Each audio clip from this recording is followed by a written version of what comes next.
में महा सोच बड़ जी के सोचन सोजन हमरे माथे काढ़ा दिन चली गए ब्याज पर बाढ़ा आनी में हरिया बोली आनी बेहरिया बोली तुरंत देव मैं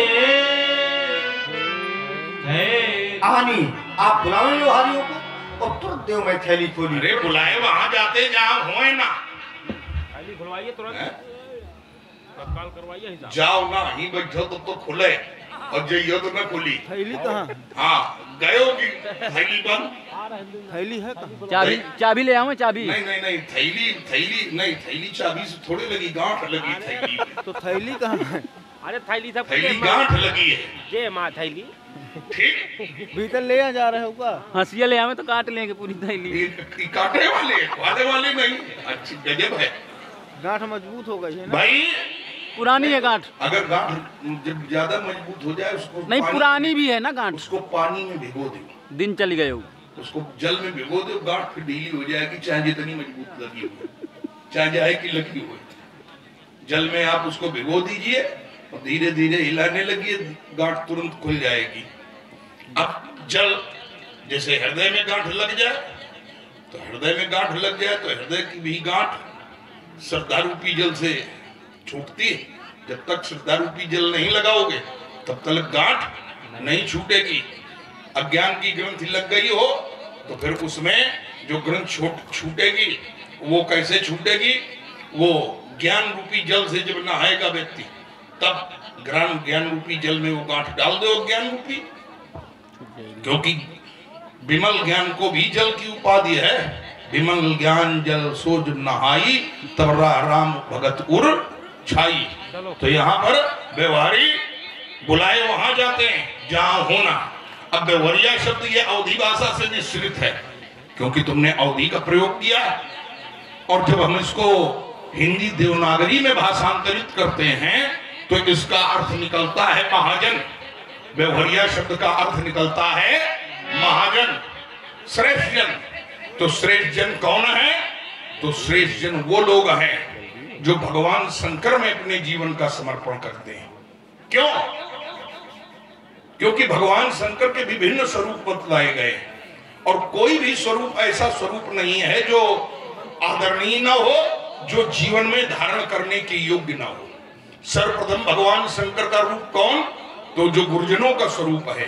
वंदे बोधमयम नित्यम गुरुम शंकर रूपिणम हेमाश्रितो ही वक्रोप चंद्रा सर्वत्र वंदते। तो गुरुजनों में जो अपने जीवन का समर्पण करता है वो श्रेष्ठ है, वो महाजन है।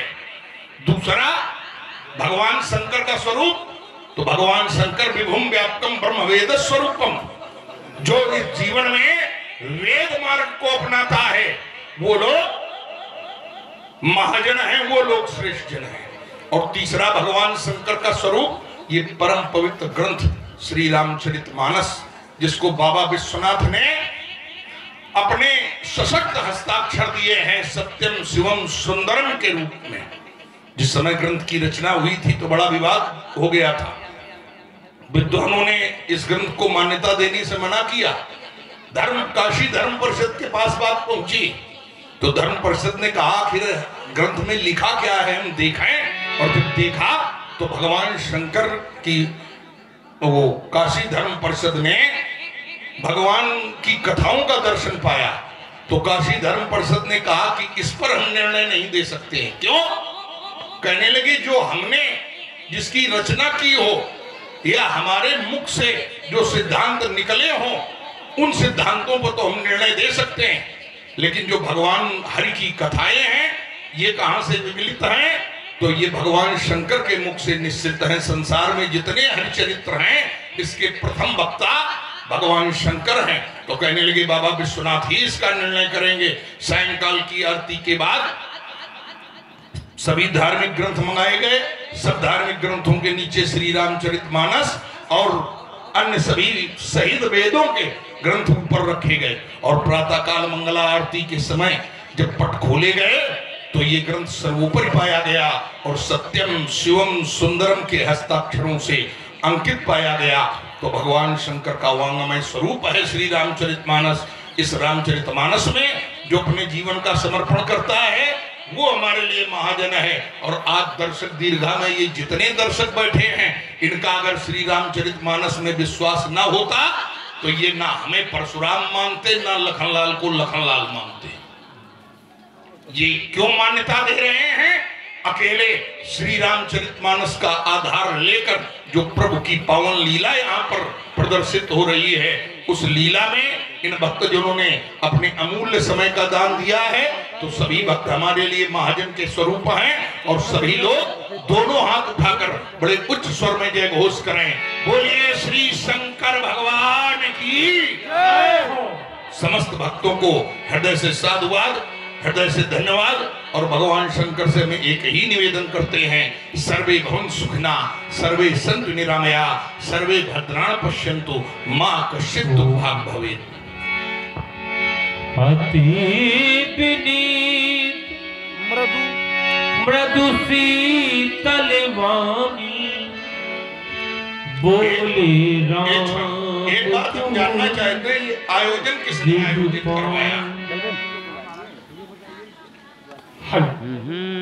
ये आयोजन किसने आयोजित करवाया? श्रद्धेय व्यास जी श्री मंच पर द्वारिका प्रसाद चाचा जी के द्वारा उनकी माता जी के पुण्य स्मृति पर श्री द्वारिका चाचा जी के द्वारा ये कार्यक्रम सुनिश्चित किया गया है। वो आ रहे हैं। धन्य है ऐसे पुत्र जिन लोगों ने अपनी माता की पुण्य स्मृति में ये परम पवित्र आयोजन आयोजित करवाया।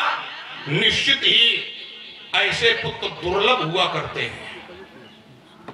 आप हैं जी, वाह, आपका जीवन मंगल से ओतप्रोत हो। भगवान शंकर से हम निवेदन करते हैं कि आपके यश की पताका युग युगांतर तक लहराती रहे। आपकी संतानें सभी धर्माचारी हों, आपके वंशज सभी धर्मपरायण हों, सभी प्रभु परायण हों। आप लोगों का जीवन मंगल से ओतप्रोत हो।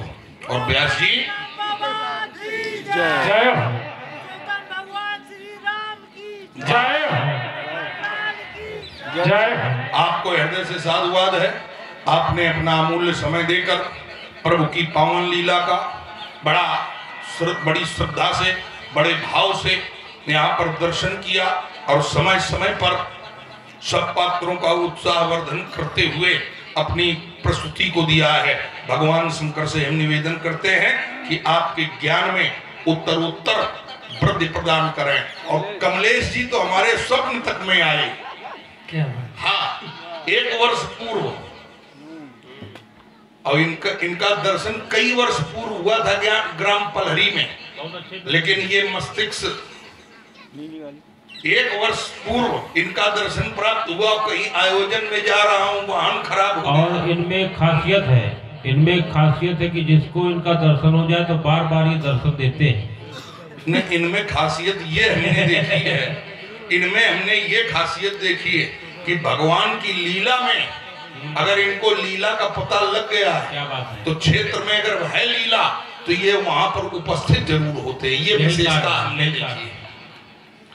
ये इनके जीवन में नहीं कि जो व्यक्ति हमें अच्छा लगता है उसी को दर्शन देंगे या उसके दर्शन करेंगे, नहीं, प्रभु की लीला का पता लग गया तो ये निश्चित उपस्थित होते हैं। और ये भक्त मंडली हृदय से सादर धन्यवाद की पात्र है कि आप लोगों ने हम अकिंचन पात्रों की वाणी को सुना, अपने अमूल्य समय का दान दिया। भगवान शंकर से हम निवेदन करते हैं कि आप सभी लोगों के जीवन में इसी प्रकार से परमात्मा की भक्ति का भंडारण करे रहें, ताकि जो हमारे सनातन धर्म की ध्वजा है ये इसी प्रकार से लहलाती